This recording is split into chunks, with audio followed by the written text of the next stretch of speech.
Ingredients for chili garlic oil: garlic, chilies,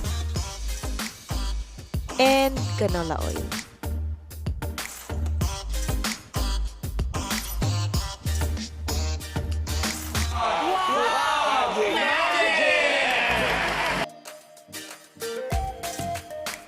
I-mince ang garlic.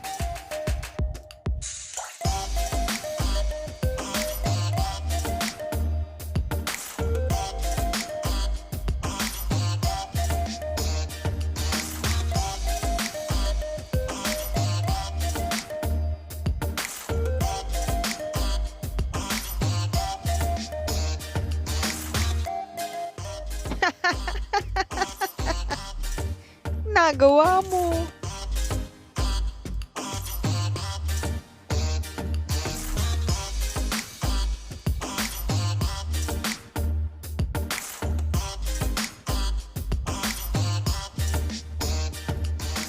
Hiwain ang sili at gumamit ng gloves.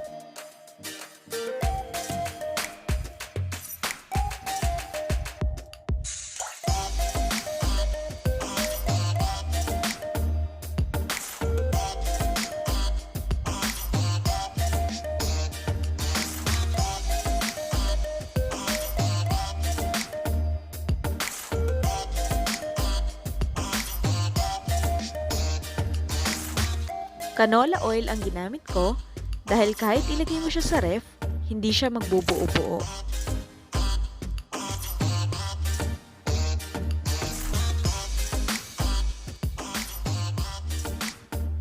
Ilagay ang oil sa pan,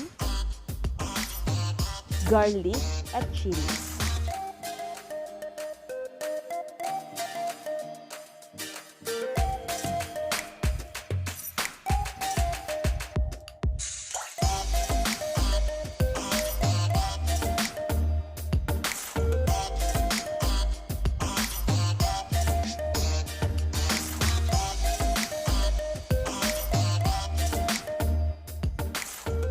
Ngayon, ilagay na natin siya sa mahinang-mahinang apoy for 30 to 40 minutes.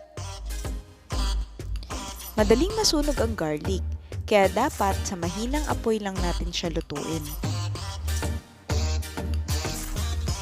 Halu-haluin natin at i-check, tignan natin kung pa-golden brown na ang ating garlic.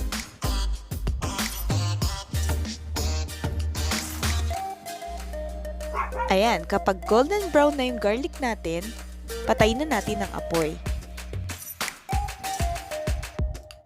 Tiyak na mapapasarap na naman ang kain nyo. Bagay itong ilagay sa toyo at kalamansi, sa kanin at sa ulam. Kaya ano pang hinihintay nyo? Try nyo na!